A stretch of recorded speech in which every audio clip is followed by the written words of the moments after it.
Hi, this is Dr. Akiba Green with Lake Norman Health and Wellness. I'm here talking with you guys about genetically modified organisms. And really, what's the big deal with GMOs? So we're going to tell you guys what the big deal is. So, you may say, GM what?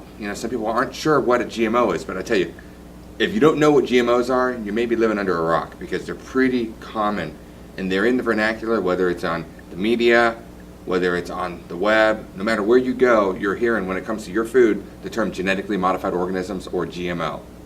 Now, the big deal with GMOs is they can be really bad for you if the government allows them in our food supply. And the key thing is GMOs really are that bad for you, despite the fact that they're legal in the United States. A GMO food has had its DNA altered through the insertion of genes from another species of plant, animal, bacteria, or virus. Examples of genetic modifications include splicing fish genes into tomatoes and strawberries. How about jellyfish genes inserted into corn? How about tobacco engineered with lettuce? Some genetic modification is done to create new drugs or industrial products, but in agriculture it's used to increase resistance to herbicides, pests, or bad weather. Now, common GMO crops include soy, corn, canola, cottonseed, and sugar beets. Genetic modification creates new proteins the human body has never before encountered. As far as the body is concerned, these new proteins are not food, but instead dangerous pathogens to be attacked, destroyed, and removed. This creates inflammation, which, if chronic, can lead to a long list of health conditions.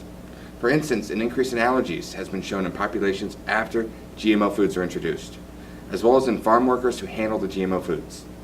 Animal studies show GMO foods can trigger reactions to a wide range of other foods.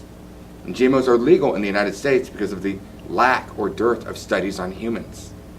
The only research on humans shows that GMOs transfer into the bacteria that resides in our gut. This should be cause enough for concern. This means that long after you've eaten a GMO food, its foreign proteins could stay behind in your gut with unknown outcomes. And that's the key thing, unknown outcomes. For instance, if a food is modified with an antibiotic, it can create an antibiotic-resistant strain of bacteria in your body. Or a food modified with a toxin that is designed to kill insects could turn your gut bacteria into a pesticide.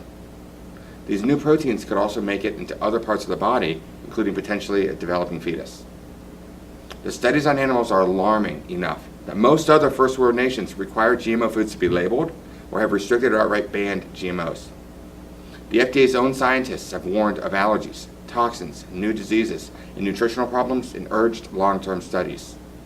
In animal studies, GMOs have been linked to infertility, lower birth rate, and high death among offspring, immune problems, accelerated aging, faulty insulin or blood sugar regulation, changes in major organs, including the gastrointestinal system, organ damage, and even death.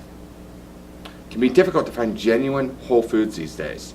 More difficult still to comprehend the motivations behind the allowance of GMOs in our food supply. The very real threats of GMOs only give us more reason to avoid processed foods. To be safe, avoid risky ingredients, which include soy, canola, cottonseed, corn, and sugar from sugar beets.